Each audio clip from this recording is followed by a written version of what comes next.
সন্ধ্যার রাজধানীর এক ব্যস্ততম সড়ক, চারিদিকে অফিস ফেরত মানুষের চেনা কোলাহল। দিনের সব ক্লান্তি গায়ে মেখে প্রতিদিনের মতোই বাড়ি ফেরার অপেক্ষা। গন্তব্য পূর্বাচলের কাঞ্চন ব্রিজ এলাকা।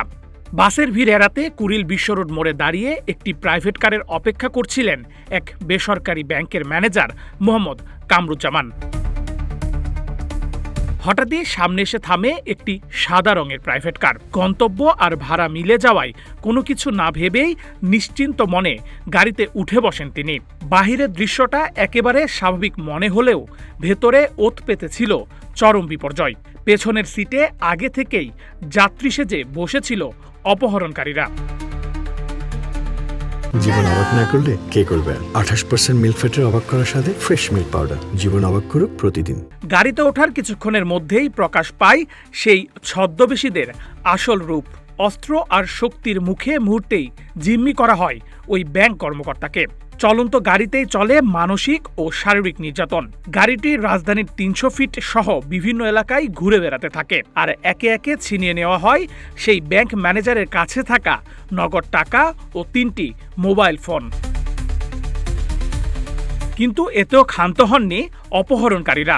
ব্যাংক ম্যানেজারের ফোন থেকেই তার পরিবারের কাছে দাবি করা হয় 5 লাখ টাকা মুক্তিপণ। জীবনের মায়ায় বাধ্য হয়ে মোবাইল ব্যাংকিংয়ের মাধ্যমে মুক্তিপণের টাকা পাঠায় ভুক্তভোগীর পরিবার। টাকা পাওয়ার পর গভীর রাতে 300 ফিটের গোল চত্বর এলাকায় ফেলে রেখে চম্পট দেয় অপহরণকারীরা।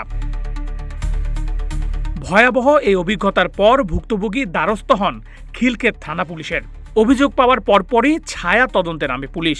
আধুনিক তথ্য প্রযুক্তির ব্যবহার করে রাজধানীর মিরপুর ও পার্শ্ববর্তী মুন্সিগঞ্জে সাঁড়াশি অভিযান চালানো হয়। ধরা পড়ে এই চক্রের মূল 2 হোতা। উদ্ধার করা হয় অপহরণে ব্যবহৃত 3টি প্রাইভেট কার। কামরুজ্জামান নামক একজন ব্যাংকের একটা ম্যানেজার, উনি ওখান থেকে আসার সময় 300 ফিটে আসার সময় একটি প্রাইভেট কার উঠলেন শেয়ার করে, যে প্রাইভেট কার নিয়ে উনি এখানে আসবেন।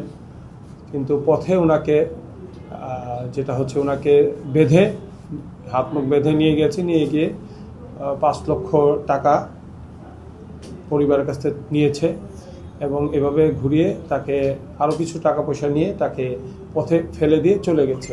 পুলিশ জানায় সাধারণ যাত্রীদের টার্গেট করে শেয়ার রাইডিংয়ের নামে অপহরণ করাটাই ছিল এই সংঘবদ্ধ চক্রটির মূল কাজ। দেশের বিভিন্ন থানায় এদের বিরুদ্ধে একাধিক মামলাও রয়েছে। যাদের নামে এর আগেও প্রায় মিলনের নামে এই পর্যন্ত প্রায় 9টি মামলা আছে। আর আমাদের সুবেদ রানার বিরুদ্ধে আমরা দেখেছি আনার পরে 4টি মামলা আছে। তো তারা যে গাড়িটি নিয়ে এই কাজগুলো করতো, গাড়িতে তুলে এই আপনার অপহরণ করে নিয়ে যেত, এই গাড়িটিও আমরা ফরচুনেটলি উদ্ধার করতে সক্ষম হয়েছি। সাধারণ মানুষের সরলতার সুযোগ নেওয়া এমন আন্তজেলা অপরাধীদের হাত থেকে নগরবাসীকে সুরক্ষায় জিরো টলারেন্স নীতিতে এগোচ্ছে তারা। নেহাল আহমেদ প্রান্ত, রূপালী বাংলাদেশ।